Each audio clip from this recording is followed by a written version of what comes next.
Hey everybody, welcome back to A Pour with Drep or Stone. I'm Nick, and today we are going to sip on the Basil Hayden's Caribbean Reserve Rye. Now, if you've been in the whiskey world for a little while, you probably have purchased bottles that there was a lot of hype behind, and the bottle just didn't live up to the hype. This, for me, one of those bottles. You can tell it's just a little bit out of this. Now, I wanted to come back and revisit this bottle and see how I thought about it, or what I think about it after it's been sitting on my shelf for a little while. Now, this is, from what I can tell, one of the first kind of experimental expressions that Basil Hayden's did, and they've ramped that up here lately. There's a like a sherry cask version, there's the toast, there's dark rye, there's a whole bunch of other things that they're doing.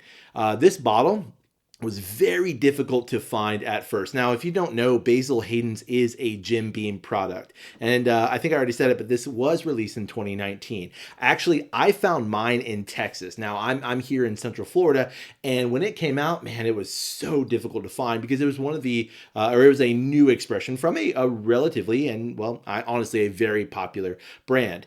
What's cool about this is not rum barrel finished, but there's actually rum added to this. And if you're taking a look at this bottle, and we'll look at it in the Glencairn in just a second, but this is a really, really dark whiskey as a whole. Now, the mash out of this is a combination of Kentucky rye and Canada rye, or Canadian rye, and then some rum added to this as well. So let's pour this into a Glencairn here.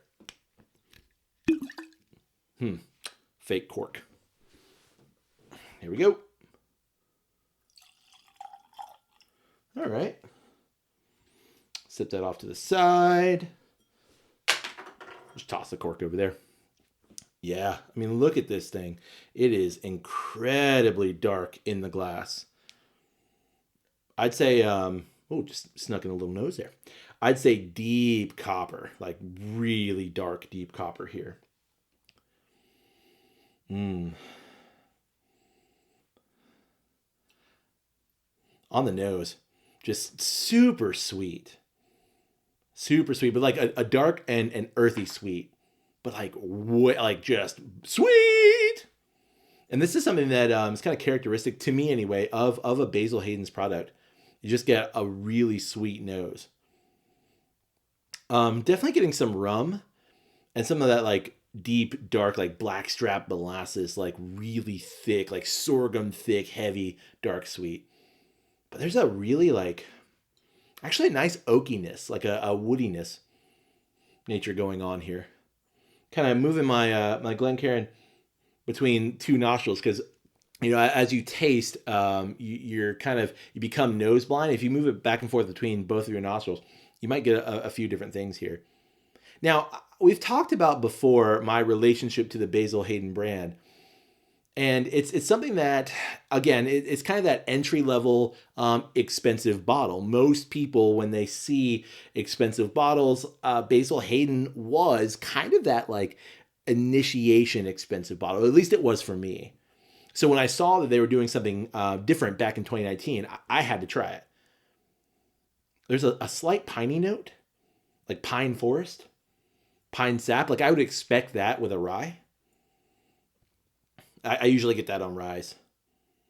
And there's like a kind of like a fake caramel. Like you ever had those cowtail candies or something like that?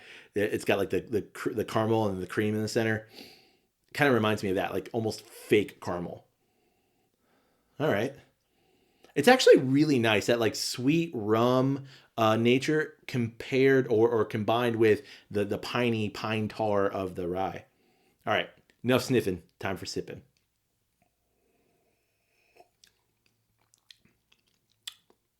Wow. Wow. Whoa. Whoa.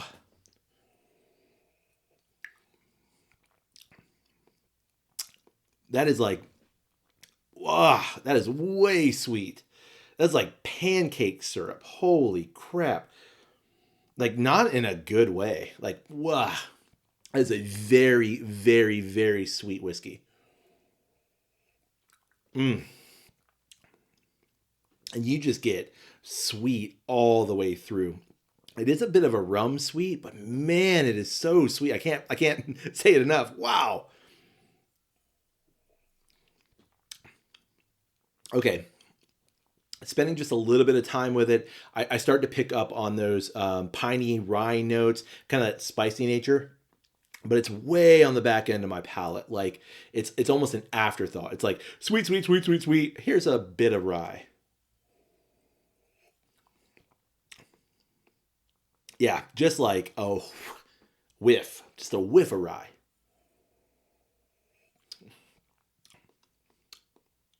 Man, like I really feel like you just pour this over pancakes, pour it on some waffles.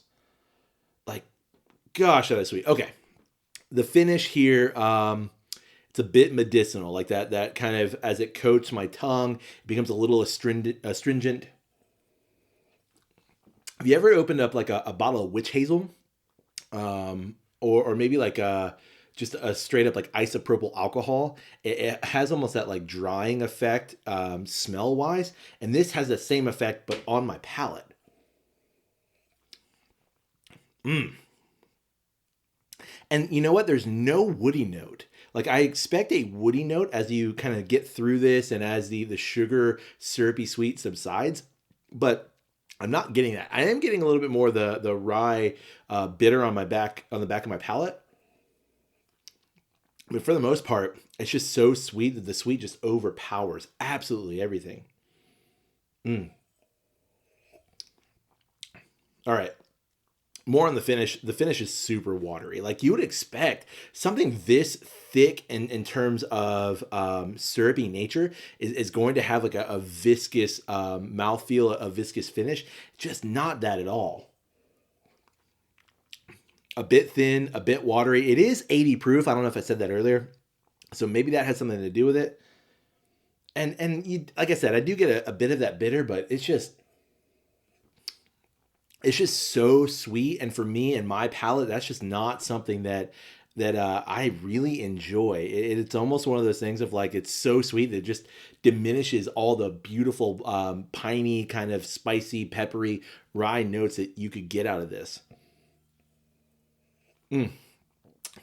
Yeah, I'm not a big fan, and there's a reason why there's now that much out of the bottle, and I might just save the bottle and kind of come back to it, but again, it's not something that I really enjoy, and it's almost I think just to get rid of this bottle, it's one of those things like okay, just drink it and get through it, or maybe pass it out to a few friends or something, let them try it. Yeah, maybe this is something that we'll head on or ship on out to the Drep and Stone Patreon community and see what they think about it. Because I'm not even certain that they make this anymore. At least I haven't seen a bottle. To be fair, I haven't gone looking for a bottle. Initially, this was $50, give or take, in that range, at least where I bought it. And I know Basil Hayden has kind of played with some prices here lately. I've seen toast as expensive as $100, and I've seen it as affordable, if you will, as in that $50 range. And Basil Hayden is kind of in that same ballpark still. Worth it? No, not this anyway. Not the Caribbean Reserve Rye. Yeah, no good. No good. Anyway, may your glass overflow and your ass never show. Cheers, everybody.